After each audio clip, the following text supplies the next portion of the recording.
Pada kesempatan ini kita akan menampilkan aset yang berupa teks, yaitu pada file data teks txt ini. Ya, kita bisa melihat pada komen ini. Untuk membaca teks aset, kita bisa menggunakan perintah root bundle.loadString dengan parameter nama file beserta paths-nya, atau default bundle.of context.loadString dengan nama file beserta paths-nya. Artinya kita menggunakan metode loadString untuk membaca teks dari file aset kita. Ya, untuk membaca suatu file di dalam hard disk, ya, artinya kita mengakses input dan output.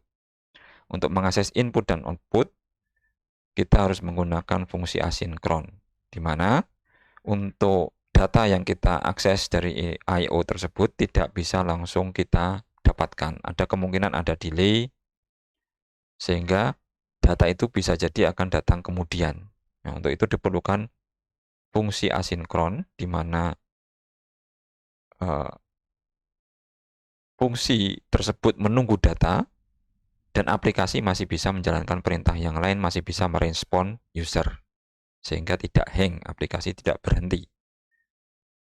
Untuk itu, untuk menampilkannya, kita harus menggunakan fungsi asinkron dengan state atau menggunakan future builder dengan tipe. Ya, ini ada kurung tajam ini dengan T, ini maksudnya adalah tipe data yang hendak kita tampilkan. Dalam hal ini kita akan menampilkan string. Untuk pertama kita akan menggunakan future builder di sini. Kita beri keterangan dulu teks, ya, cons teks membaca file data teks txt, ya. Kemudian di bawahnya kita akan menggunakan future builder. Ya, di sini kita akan menampilkan string, ya, karena data teks ini adalah akan kita baca dan akan kita menggunakan tipe string.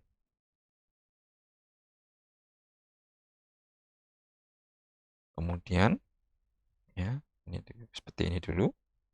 Dan dalam future builder kita akan, ini ada variabel yang kita butuhkan adalah future, kemudian dan ini diperlukan adalah builder di sini. Future dan initial data tidak harus, dan required ini yang harus ada. Builder ini adalah karena future builder ini akan membangun widget dari data yang hendak dibaca. Ya, dia adalah berupa fungsi yang menghasilkan suatu widget dengan menggunakan data yang dibaca, ya, dan string di sini adalah, dalam hal ini adalah string. Pertama adalah variabel future di sini. Artinya ini data yang akan kita dapatkan di masa mendatang. Disinilah kita panggil perintah root bundle load string ini. Root bundle load string, kemudian nama filenya. Di sini tentunya path, di sini adalah assets data text txt. Kemudian kita membutuhkan variabel yang kedua, builder. Ini adalah berupa fungsi asinkron, ya, fungsi, ya. Builder ini adalah fungsi asinkron. Dia akan dengan perintah dengan variabel future ini. Variabel future ini adalah data yang berfungsi bersifat asinkron. Ya, kita akan menunggu data yang dari perintah load string ini, dan kemudian ketika datanya ada maka akan dibaca data teks tersebut, string tersebut. Di sini kita menggunakan fungsi anonymous dengan parameter konteks dan snapshot data.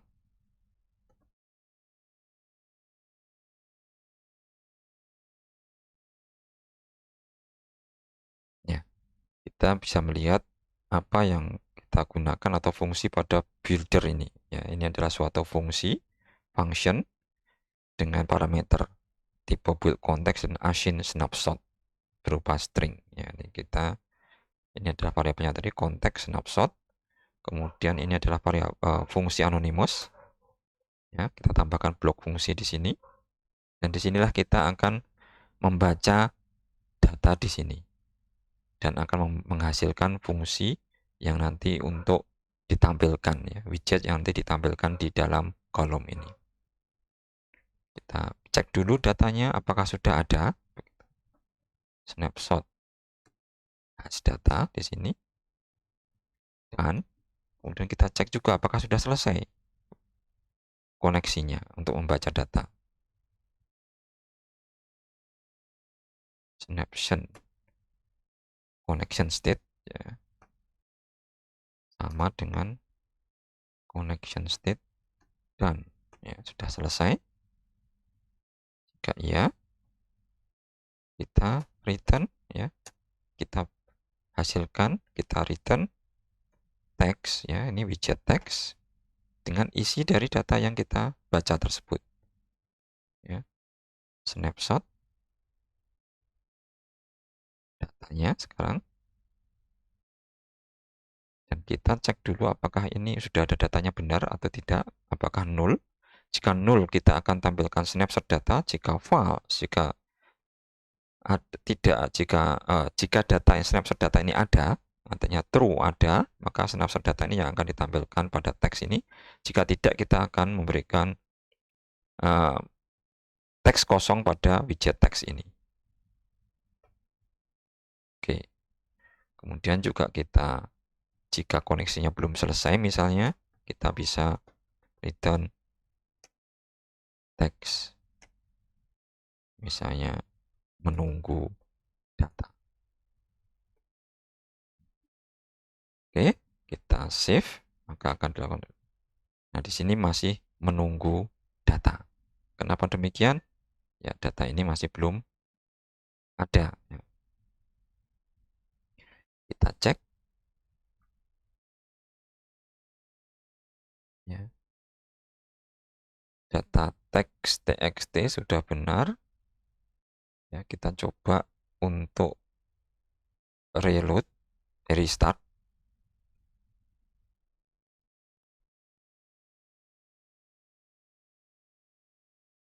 Assets. Oh, berarti ini masih sudah benar datanya, tetapi masih dianggap datanya tidak bisa dibaca. Ya, seperti ini kalau kita mengakses input output, ada kemungkinan data ada error di sini. Apakah errornya? Kita lihat di prospek YAML apakah sudah benar-benar terbaca. Di sini, nah, data teks terletak pada folder aset secara langsung, dan saya belum mendaftarkan assets ini, file pada folder ini. Kalau di sini aset, saya hanya mendaftarkan pada aset ini hanya data .png.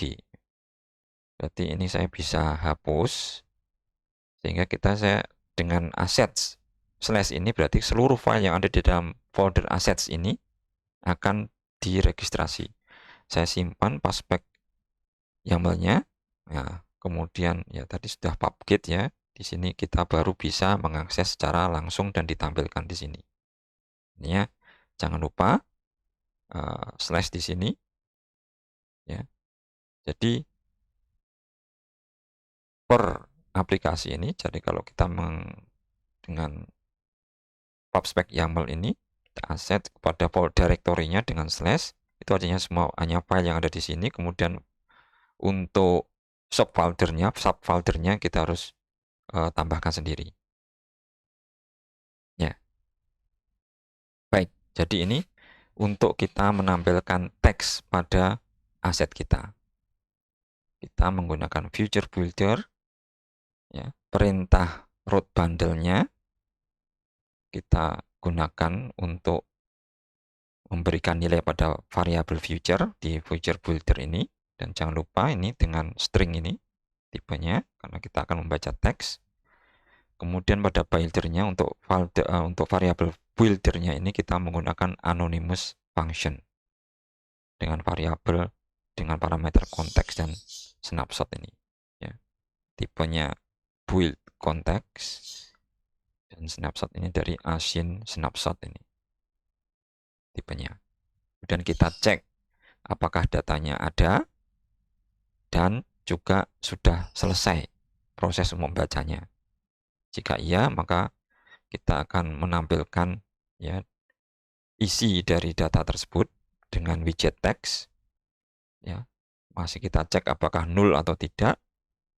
Kalau null, kita akan tampilkan berupa teks kosong ini. Kemudian jika ternyata data itu tidak bisa dibaca, misalnya kita bisa menuliskan teks menunggu data, misalnya data masih belum selesai atau gagal dibaca, nah kita bisa menampilkan ini.